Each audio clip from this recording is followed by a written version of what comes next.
What's up, everybody? Today has been a long day. It's been a long and busy day. I started off with jury duty this morning. Didn't get into the final stages, but ended up getting to meet with a lot of people and do a lot of stuff. But as I'm working with people, and I've had meetings all day long, and it's actually been a great, fun day. Really busy and chaotic, but I started thinking about it. It's something I've been talking to my instructors a lot lately, about the power of a story.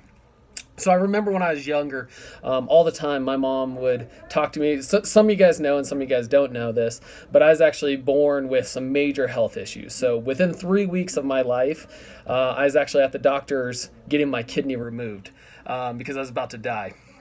Well, what happened then throughout my life is my mom would always tell me the story how she believed that God had a special plan for me, and how one day I was going to do something really big because I lived and I had this great opportunity and that I had a special life. But the thing that I always kind of connected with was this idea of this story. This was the story that my mom told me, but then I started to believe and I started to own and I started to really again just think that maybe my life was something meant for something more than just status quo, and it became kind of my identity in so many different ways. And so I'm thinking about this, and as I'm watching here in my back office, I have a camera of the students. I think about each one of their stories, and how I motivate my students is connecting to the story that's in everybody's head. See, we all run these stories and these identity things. We all want to be the hero in our story.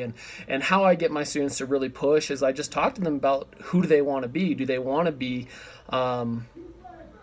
the weak person in the story, or are they called to something greater? And so I always like to encourage them. Hey, you're called for greatness. You're called for something so much bigger. But I want to bring that back to us and personally is who are we spending time around? Who are we talking to? Who's sharing? Who's connecting us into that story?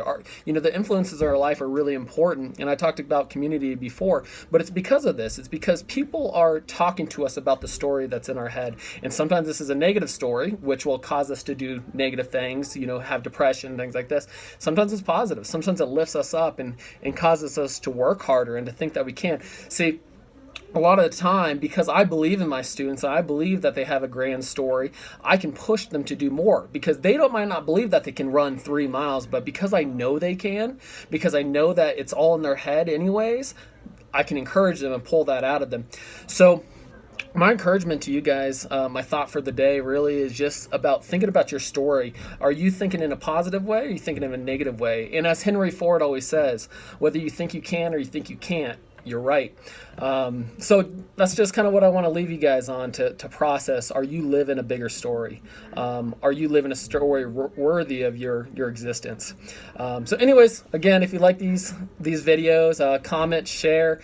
I was telling my students yesterday, I was like, if you like it, okay, great, fantastic. If you comment, okay, now I think you're actually engaging into it. If you share, man, you really must like it. So anyways, just my little tidbit of the day. If you like these kind of videos and you want me to continue doing it, please comment, share, and like. All right, guys, I'll talk to you later. Have a great day.